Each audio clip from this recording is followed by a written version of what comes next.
Hi, this is Mrs. Duncan, and I'm going to take you through chapter 2 of our book, Humanities Through the Arts. And what we're looking at is what is a work of art? And it's really hard to define. Um, there's a lot of subjectivity to it. Not everybody thinks something is art. And we're talking about fine art and as opposed to just a craft or the things we might have made in school, and brought home and mom put on the refrigerator. It's what, turns it into something that's artistic, art. And our definition is broad. It's not just paintings. It's going to be all types of things that are considered in the fine arts.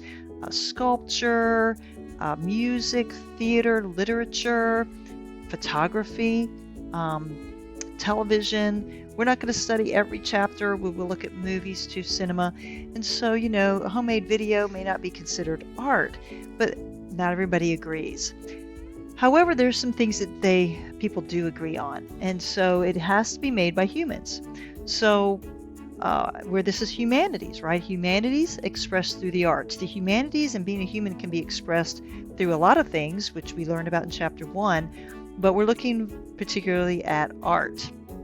So art has to be made by humans first of all. So it's not something naturally occurring that's beautiful. You might find a beautiful piece of driftwood, but when someone takes that and turns it into jewelry or makes a sculpture with it, that's made by a human being, then it might be art. There are things that at one time were, there's some things that are different, not really art.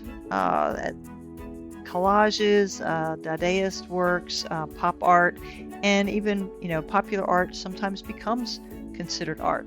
But here's the criteria conceptually, which means just principally. So first of all, was it made by someone who's an artist, as opposed to someone who just kind of put it together, didn't even mean for it to be art? And that's the second thing. Was it intended to be a work of art, which if it is, it's displayed as a piece of art. People title it, they say they call it something, it has some meaning.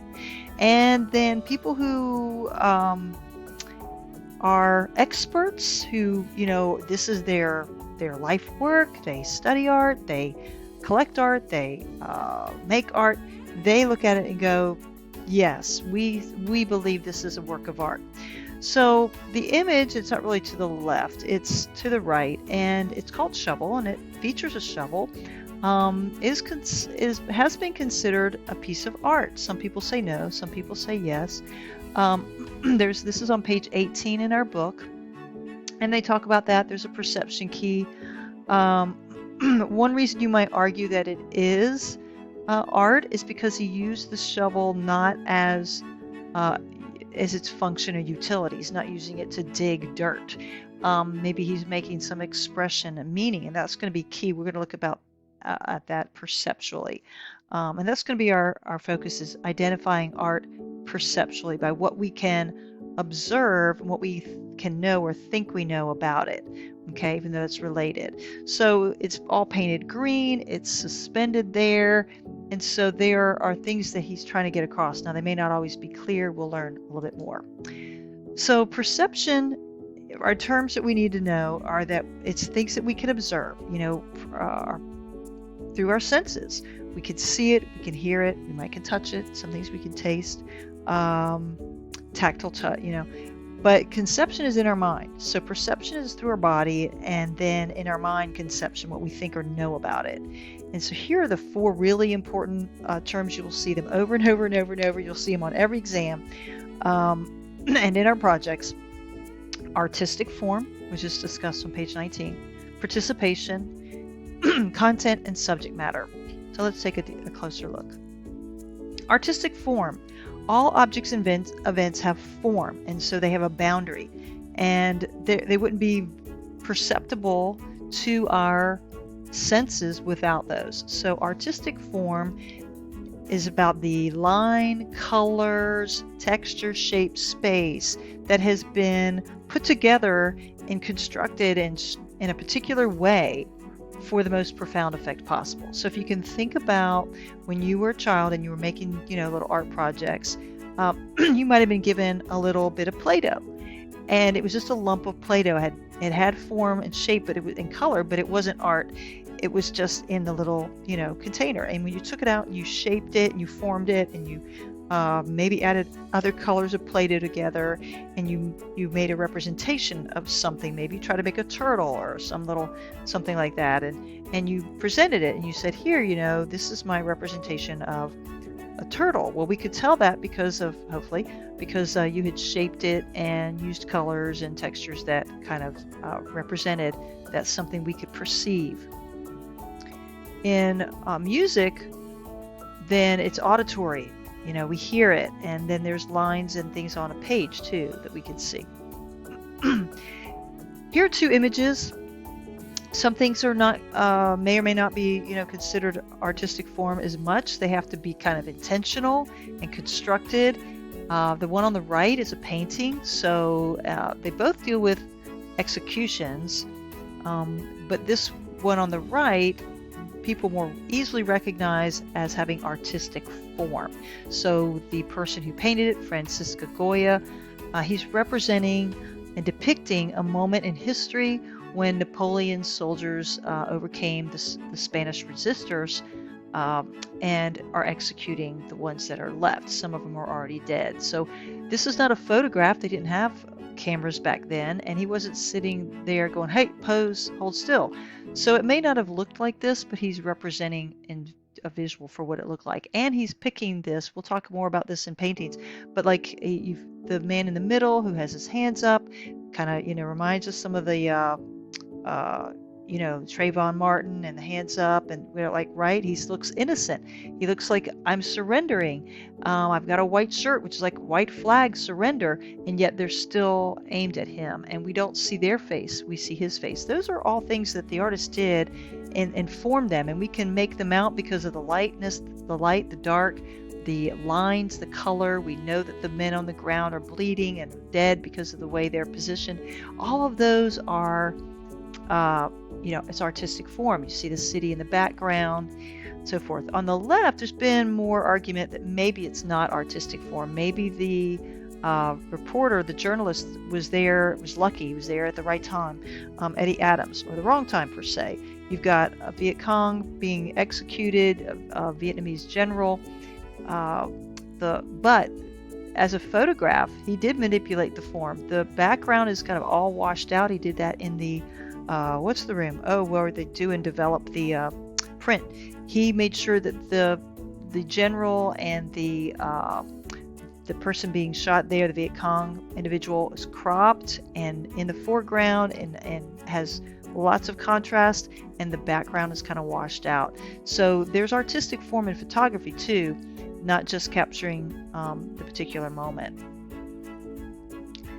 So participation is our second term, and that is, it's hard to see on here, giving a work of art your full, undivided, sustained attention. How do you engage it? Is it visually like it was with those two? Is it, how does it get your attention? What draws you in? With music, it's, the sound, maybe also the words, lyrics. If it's sculpture, it could be just, the desire to touch it or just how lifelike it is. But that's what enriches our lives, so that we can interact and participate with art, like literature or a movie or a play. And it's something that connects with us in our emotions or our mind or our real life experiences. And so that's that thing of participation and how it engages us. It starts with a strong artistic form. I mean, there has to be something for us to look at, engage in, and perceive. And so there's different visual boundaries.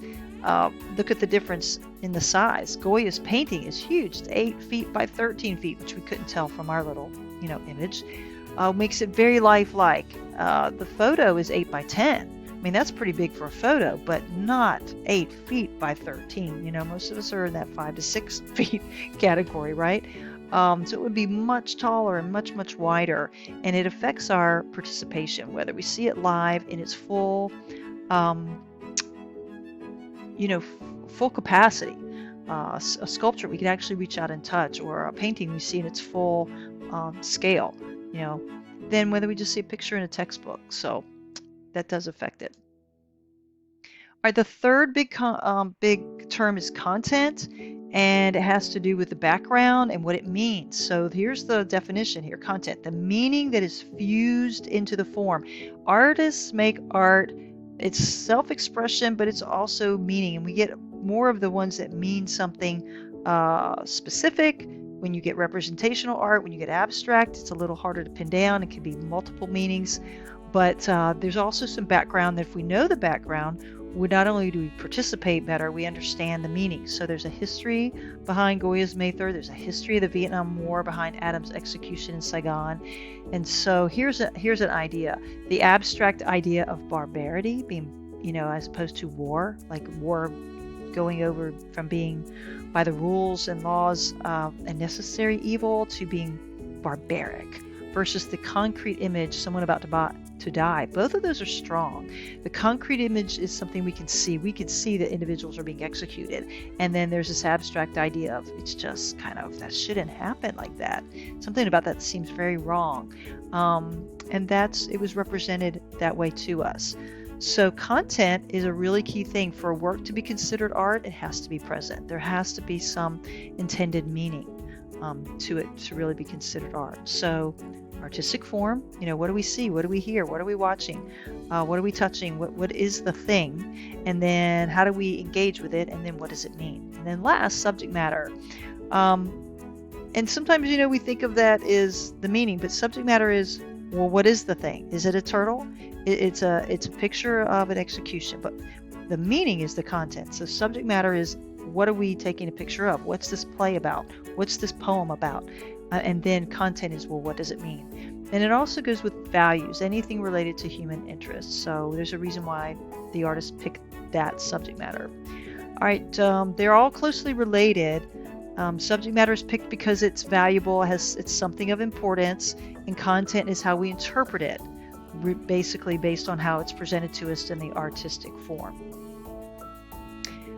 Okay, so participation is necessary for there to be, for you to receive it. The artist is presenting something and you're supposed to be receiving it. So you have to, study it. You have to kind of learn some things about it for you to perceive all that's meant by the artist. And that's what we're going to learn. The only way you can really appreciate art is learn what you should be paying attention to, how to perceive it, what you should be, how you can, read those details and so forth. This one's called Vulture and Child in Sudan, which is obviously very, very sad. And all of our stuff won't be sad. Sorry, for some reason, all their beginning, examples are kind of sad, tragic. We know that this child is dying. And it's based on real things that happened in Sudan around that time. The person captured that to communicate more than just a historical event, but to evoke, some feelings about it. It chose black and white instead of color, and you see the vulture just waiting. And you have to see it and engage it and think about it being real or representation of a real event for you to really participate. Now, cartoons too. Interesting. This Lichtenstein's rendering of a cartoon drawing. They look almost identical, and they are in a way. But look how they could have done two different things. Let me see. I think in your book, this is page 31, and there's a lot more explanation for it. You have kind of a copy, and you've got a dark-haired woman crying, and that's the way it should have begun, but it's hopeless. And then you have the same looking, appearing woman with white, lighter white or blonde hair. That's the way it should have begun, but it's hopeless, rendered in a particular different way. And so read more about that because it's pretty detailed. But if the formal elements are similar or the same in both works, looking more closely at the details, the shape of the face, the hair, the features of the women, what I pointed out the obvious, but there's going to be some other things. There's definitely some other changes. So it's like one of those pictures, like what's the same, but what's not the same. And then what does that mean? So there was an original cartoon, on the left, and then the artist removed some things for the one on the right. And think about why. Why would he do that? Well, how does that change the meaning? So little interesting things like that. Okay, the last part is that, a lot of art, especially historically, involves nudes, particularly female nudes.